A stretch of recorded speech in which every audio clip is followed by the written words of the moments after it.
त्यांच्यासाठी दादा या ठिकाणी थांबलेले आहेत, तर मी विनंती करतो की त्यांना पहिलं बोलू द्या. तुम्ही थोडं पाठीमागे झालं तर बरं होईल. जरा एक नंबर विनंती, सर्वांना हात जोडून विनंती आहे. उपस्थित सर्व बंधू भगिनींना, विशेषतः मला आता एक निवेदन दिलंय. खरं तर काही गोष्टी याच्यातल्या बरेच वर्षापासून प्रलंबित आहेत. आपण पिंपरी चिंचवड शहरामध्ये अनेक प्रकारचे फ्लायओव्हर केले, अनेक प्रकारचे डबल फ्लायओव्हर केले, मेट्रो केली, परंतु पिंपरी पुलाखाली जो कत्तलखाना चालू होता त्यावेळेस खूप जणांनी त्याच्या विरोधामध्ये आंदोलन केलं. त्याला पर्यायी व्यवस्था करण्याचा आपण बराचसा प्रयत्न केला, परंतु दुर्दैवाने नगर विकास अधिनियम अंतर्गत पर्यायी जागा उपलब्ध करून देणे गरजेचे असताना पण ते होऊ शकलं नाही. होत आहे काय या बाबतीमध्ये मी आता महाराष्ट्रामध्ये देखील सगळीकडे बघतोय. शहरं एवढी झपाट्याने वाढतात आणि जर तो कत्तलखाना शहरामध्ये आला किंवा शहरातली लोक विरोध करायला लागतात आणि ते म्हणतात की हे बंद करा. वास्तविक अशा ठिकाणी कत्तलखाना नेला पाहिजे. लेटेस्ट टेक्नॉलॉजीचा वापर करून काही झालं तर तिथं कुठल्याही प्रकारचा स्मेल हा येता कामा नये.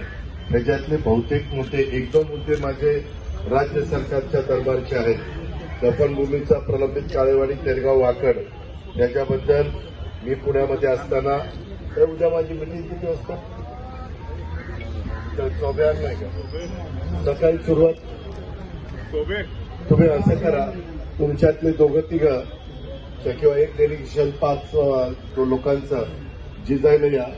हा कुठं आहे पाठक चोबे, त्या शेखर सिंगला म्हणा उद्या सकाळी हे व्हॉट्सअप करा शेखर सिंगकडे आणि म्हणा उद्याच्याला मला या विषयाच्या बद्दल चर्चा करायची. डेलिगेशन माझं जिजाईचं घर पत्ता अड्डा किंवा कोणतरी त्याच्या संदर्भामध्ये, आणि तिथं या, आपण तिथं समोरासमोर त्याच्याशी चर्चा करू. त्यांनी सांगितलं की आता काय महापौर, उपमहापौर, स्टँडिंग कमिटी चेअरमन, सभागृह नेता, विरोधी पक्ष नेता कुणीच नाहीये. त्याच्यावर फक्त होलसोल अधिकार हा शेखर सिंगचा आहे. तर ते शेखर सिंगशी 1 नंबरचा विषय त्याच्याशी बोलतो. 2 नंबरचा सांस्कृतिक भवन, मौलाना अब्दुल कलाम आझाद किंवा एपीजे अब्दुल कलाम यांच्या स्मरणार्थ आपल्या इथं कुठं जागा आहे ते बघून हे काम आपल्याला हातात घेता येईल. मी तुम्हाला आत्ताच शब्द देतो, मी हे काम मार्गी लावतो. उर्दू माध्यमिक शाळा आणि मध्य शिक्षकांची भरती याबद्दल त्यांना खरं तर अधिकार आहे. ते जर असं उद्या म्हणाले आपल्या चर्चेमध्ये की अजित पवार याच्याकरता मला नगर विकास खात्याची परवानगी पाहिजे, मी त्यांना ताबडतोब सांगेन प्रस्ताव तयार करा, मला संध्याकाळी हातात द्या. कारण उद्या आम्ही सगळेजण बालेवाडीत, मी मुख्यमंत्री, उपमुख्यमंत्री, आम्ही सगळेच आहोत. मग मुंबईला 20 तारखेला घेऊन जातो आणि तिकडनं परवानगी देतो. जर त्याच्या हातात असेल तर त्यांना मी रिक्रूट करायला सांगतो. वाटल्यास त्यांना सांगतो की सध्या कॉन्ट्रॅक्ट बेसवर घ्या आणि नंतर आपण त्याचं सिलेक्शन करून टाकू. चोबे, हे बघा, हे व्हॉट्सअप करायचं मी आता यांच्याशी बोलल्यानंतर. आणि मला मी स्टेजवर गेल्यावर आयुक्ताचा फोन लावून द्यायचा, मी आयुक्ताशी काय बोलायचं ते बोलतो. मुस्लिम समाजाला उच्च न्यायालयाचं 5% शैक्षणिक आरक्षण या संदर्भामध्ये मागं देखील, ऐका ना प्लीज, पाठीमागच्या काळामध्ये मी सरकारमध्ये असताना मी हा प्रयत्न केला, परंतु दुर्दैवाने नंतर सरकार बदललं. आम्ही मागच्या सरकारमध्ये होतो त्याही वेळेस मी उद्धव ठाकरे वगैरे यांच्याशी चर्चा केली, परंतु त्यांनी सांगितलं की हो हे काही आम्हाला करता येणार नाही, हे आमच्या नियमामध्ये बसत नाही. त्याच्यावर ते राहिलं. त्याच्याकरता तुम्हाला मी खरोखरी सांगतो, लोकसभेच्या निवडणुकीच्या निमित्तानं तुम्ही वाईट वाटून घेऊ नका, परंतु माझा मुस्लिम बांधव आमच्यापासून बाजूला गेलेला होता, एकतर्फी बाजूला गेलेला होता.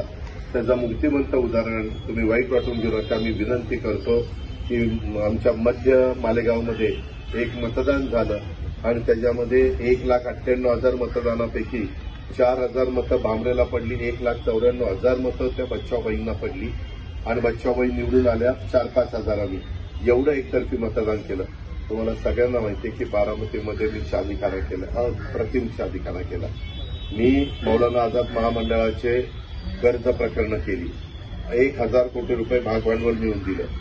नंतर 7 कोटीची गव्हर्नमेंट गॅरंटी होती ती 500 कोटी रुपये केली. 500 कोटी रुपये केली. त्याच्यानंतर अल्पसंख्याक विभागाला मी निधी दिला आणि सगळ्या आमदारांना 4-5-6 कोटी रुपये दिले, जेणेकरून त्यांच्या भागातल्या दफनभूमी असतील, त्यांच्या भागातले काही दफनभूमीला वॉल कंपाऊंड करायचं असेल, हे सगळे प्रश्न त्यांनी मार्गी लावावेत.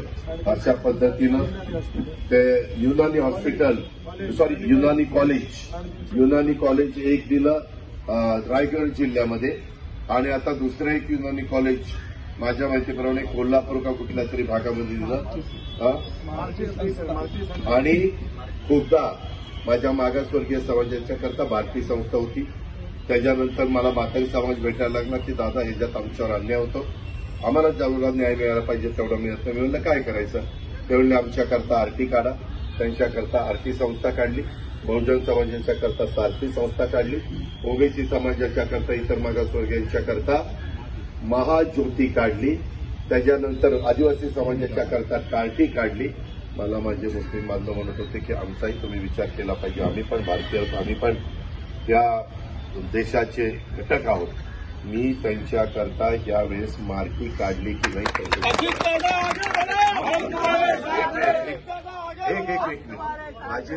मला वाईट काय वाटतं, मी आजपर्यंत राज ठाकरेंनी पण खासगी सांगितलं अजित पवार जातीवाद करत नाही, आणि मी तुम्ही पिंपरी चिंचवडमध्ये बघितलं मी कधी जातीवाद केला. प्रत्येक वेळेस मी सगळ्याला न्याय देण्याचा प्रयत्न केला. माझ्या डोक्यात पण नाही, माझ्या रक्तात पण नाही. मला फक्त माणुसकी माहिती आहे, माणूस असला की मी त्याला मदत करत असतो, आणि तशा पद्धतीने हे केलं. ह्याच्यातले पण 1-2 मुद्दे माझ्याकडे